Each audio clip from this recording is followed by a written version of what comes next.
తిరుమల కొండపై అనుమతి లేని హాకర్లు వ్యాపారులపై వెంటనే చర్యలు తీసుకోవాలని, లేని పక్షంలో టీటీడీ పరిపాలనా భవనం ముందు ధర్నా చేస్తామని తిరుమల పరిరక్షణ సేన సారథి కోలా లక్ష్మీపతి బుధవారం తిరుపతి ప్రెస్ క్లబ్లో హెచ్చరించారు.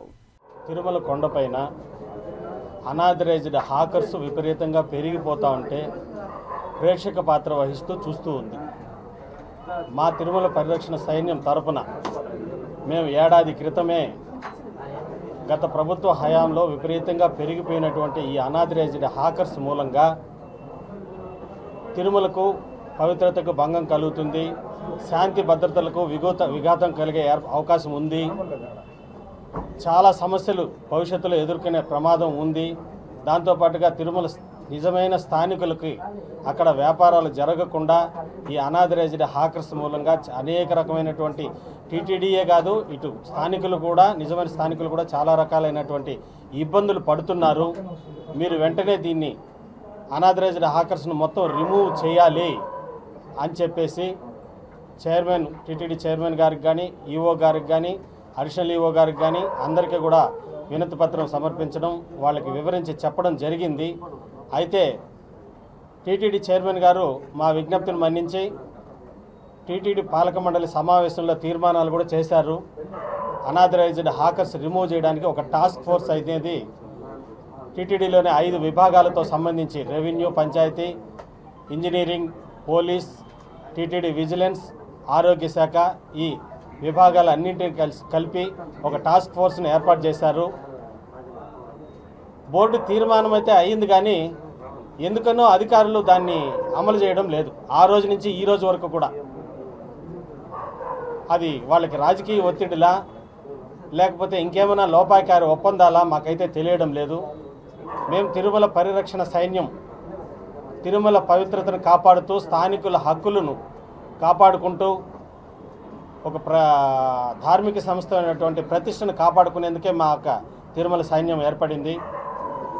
ఏ ఒక్క వ్యక్తిగత ప్రయోజనాలు మేము ఆశించడం లేదు. తిరుమల పరిరక్షణే మాకు ముఖ్యం. అయితే ఎందుకు వీళ్ళు ఒక ఏడాది 3 నెలల కాలం గడిచినప్పటికీ కూడా ఎందుకు వీళ్ళు అనాథరైజ్డ్ హాకర్స్ని రిమూవ్ చేయడం లేదు అనేది మేము ప్రశ్నిస్తున్నాం. వీళ్ళు కనుక ఈ పరిస్థితి ఇంకా కూడా కొనసాగిస్తే భవిష్యత్తులో వాళ్ళకే ప్రమాదకరం, నిజమైన స్థానికులుగా మాకు కూడా ప్రమాదకరం. మీ బాధ ఏం, కష్టమే సుఖమే గతంలో ఈవో గారు వేసేవాళ్ళు కదా, నువ్వెందుకు వేయవో?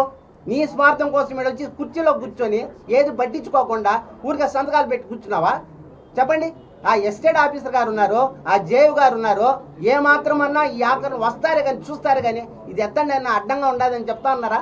ఇది రూల్స్ విరుద్ధం అని చెప్తున్నారు. ఎందుకండి ఊరికేని ఇదంతా మా లోకల్లో ఎత్తిన నోట్లు మట్టి కొట్టేస్తున్నారు అనవసరంగా. ఇప్పుడైనా తెలుసుకోండి మీరు. దేవస్థాన నిబంధనలు, పంచాయతీ ఆఫీస్ నిబంధనలు తిరుమలలో ఏ విధంగా ఉండాలని ఒక తూరు అధ్యయనం అన్నది చేయండి మీకు చేత కాకపోతే. లేదంటే గతంలో ఉన్నటువంటి ఈవోలను కనుకోండి, ఏంది తిరుమల తిరుపతి దేవస్థానము ఈ ఆకారాలు ఇదంతా ఏంటి అని తెలియకుండా ఊరికే అనవసరంగా వచ్చి కూర్చొని ఇప్పుడు చేస్తాం రేపు చేస్తామని చెప్పేసి అనవసరం అంతా చేస్తున్నారు. ఒక బోర్డు తీసుకునే నిర్ణయం ఇవంతా ఆకర్లంతా క్రమబద్ధీకరణ చేయండి.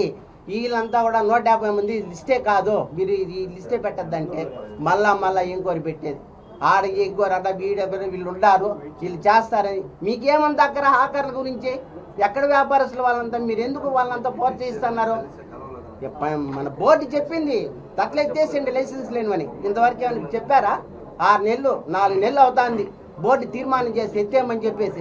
ఏదైనా జెన్యూన్గా ఉంటే మళ్ళీ ఎంక్వైరీ చేసిన తర్వాత మళ్ళీ కావాలంటే పెట్టించుకోండి, ఈ అడ్డంగా ఉండే తట్లు తీసేయమని చెప్పినారు.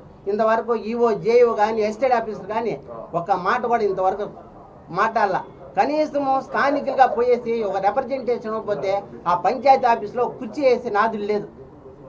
మేము ఏదో తప్పు చేస్తున్న వాళ్ళు మారిగా చేతులు కట్టుకొని ఆయన పిలిచేంత వరకు అక్కడే నిల్చుని ఉండాలి.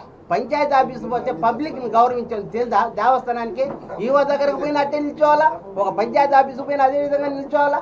ఏముండి మేము చేసిన తప్పు? నువ్వు పంచాయతీ ఆఫీస్కి 4 కుర్చీ నువ్వు ఒకటే కూర్చోవాలా? పంచాయతీ ఆఫీస్లో పబ్లిక్ రారా? వాళ్ళ సమస్యలు చెప్పుకోవడానికి వాళ్ళు కుర్చీ లేవా? నువ్వు మర్యాద లేదా? నువ్వు మర్యాద ఇవ్వకపోతే మీకు పబ్లిక్ నీకెందుకు మర్యాద ఇస్తారు?